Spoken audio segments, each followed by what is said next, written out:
शपथ ग्रहण के बाद वार्ड क्रियान्वयन समिति वगैरह का गठन होने लगा तो अभी मुखिया संघ के चुनाव की कोई चर्चा नहीं थी। अचानक से एक सम्मान समारोह रखा गया और उसमें मुझे भी निमंत्रण था सम्मान समारोह में जाने का, और कहा गया कि बीडीओ साहब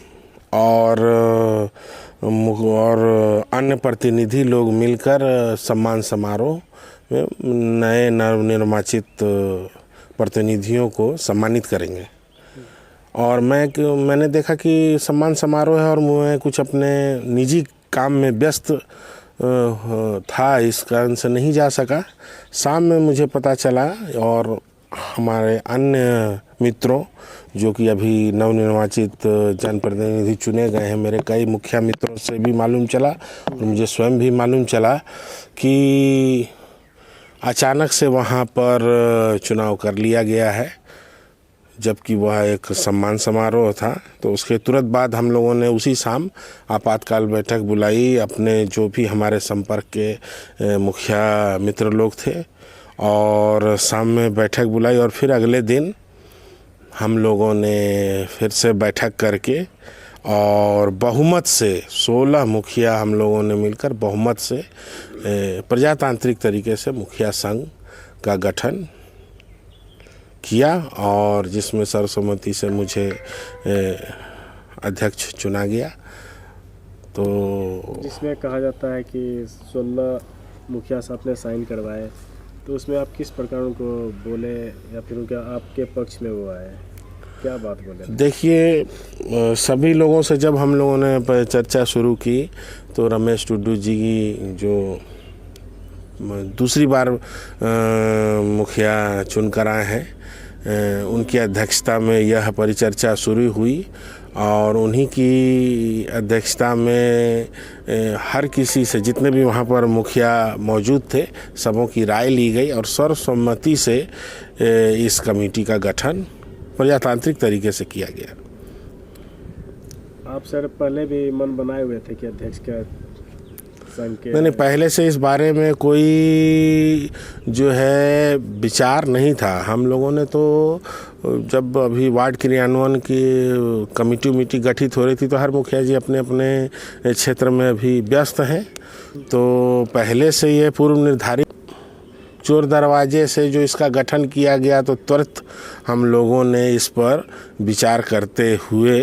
प्रजातांत्रिक तरीके से इसका पुनः गठन किया।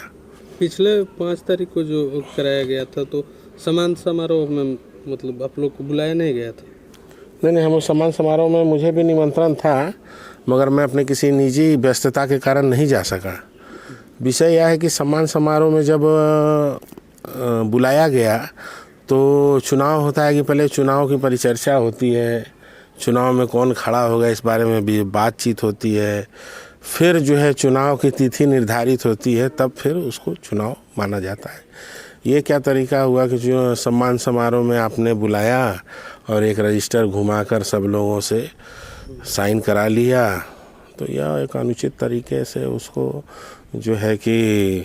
ज़्यादातर 22 लोग जो है उसमें नवनिर्वाचित मुखिया हैं जो प्रखंड स्तर की राजनीति से कई लोग जो हैं वाकिफ़ नहीं है, तो नए लोगों को समझते समझते उन लोगों ने हस्ताक्षर कर दिया। बाद में उन लोगों ने इस बात का खंडन करते हुए, कई लोग ऐसे हैं जिन्होंने उनके रजिस्टर पर साइन किया और बाद में यह इस बात का खंडन किया कि नहीं, धोखे से वहाँ साइन कर दिए थे, और वापस हम लोगों के बैठक में सम्मिलित हुए और हम लोगों के बैठक में सम्मिलित होकर अपना समर्थन दिया और हस्ताक्षर किया। आपके कमेटी में किन-किन को क्या-क्या दायित्व दिया गया? हमारी कमेटी में मुझे सर्वसम्मति से अध्यक्ष चुना गया और कार्यकारी अध्यक्ष श्री, एक मिनट में, कमेटी में मुझे सर्वसम्मति से अध्यक्ष तथा कार्यकारी अध्यक्ष श्रीमती जूली सिन्हा, उपाध्यक्ष श्रीमती पिंकी देवी व उपाध्यक्ष रमेश टुडू, सचिव विकेश कुमार, प्रवक्ता अमित कुमार यादव, कोषाध्यक्ष सुरसा देवी और महासचिव लालमुनि शाह, उप सचिव सोनू किस्कू, सोशल मीडिया प्रभारी दिलीप मंडल। इस तरह से हमारी कमेटी का गठन हुआ है। धन्यवाद। कहेंगे किस प्रकार कार्य करें, आप उनके साथ किस प्रकार? देखिए, मुखिया संघ का मुख्य उद्देश्य है कि मुखिया के साथ जो परेशानियां होती हैं, कई बार ब्लॉक लेवल पर अफसरों की मनमानी हो या समय से भुगतान न हो पाने की समस्या हो, कई तरह की समस्या उनका